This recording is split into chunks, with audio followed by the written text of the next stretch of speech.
तयारी करा, पण लग्नाला आम्ही हजर नसणार आहे. अहो असं कसं, आपण लग्नाला हजर नाही?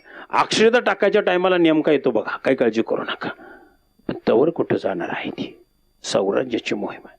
अहो या मोहिमा तुमच्या कायमच आहे. 4 दिवसावर लेकराचं लगीन आलंय. हे लगीन एवढं पार पाडा, मग किती बी खुशाल मोहिमा करा.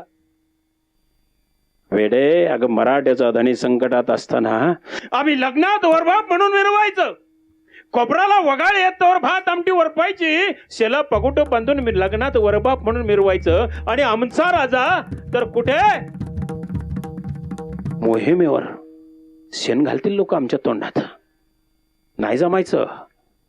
आधी लगीन कोंडाण्याचं, मग राईबाचं. लढाईचा पोशाख घेऊन ये माझा.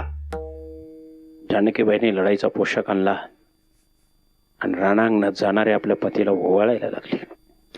ओवाळत असताना ताटातली निरंजनी विजली, अपशकून झाला आणि सांगितलं, हो धनी, आजच्या दिवस तुम्ही लढाईला जाऊ नका हो.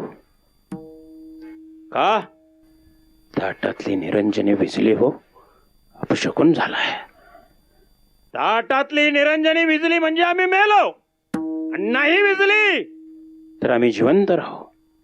रणांगणात जाणारा शिपाई आहे तो नेहमी अमर असतो, लक्षात ठेव. तुला जर भीती वाटत असेल, आताच कपाळाचं कुंकू पुसून टाक. आणि तानाजी मालुसरे रणांगणात निघाला. आणि निघाल्यानंतर खऱ्या अर्थाने या कोंढाण्याच्या आजूबाजूच्या परिसरामध्ये गेल्यानंतर स्थानिक रयतेचं सहकार्य पाहिजे तसं मिळत नव्हतं तानाजी मालुसऱ्यांना. लोक सहकार्य करत नाही हे तानाजीच्या लक्षात आलं. आणि म्हणून तानाजीने याची चौकशी केली. चौकशी केल्यानंतर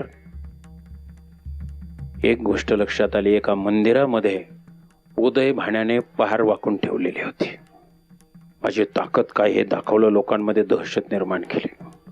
तेव्हा तिथल्या लोकांनी सांगितलं, उद्या भाण लई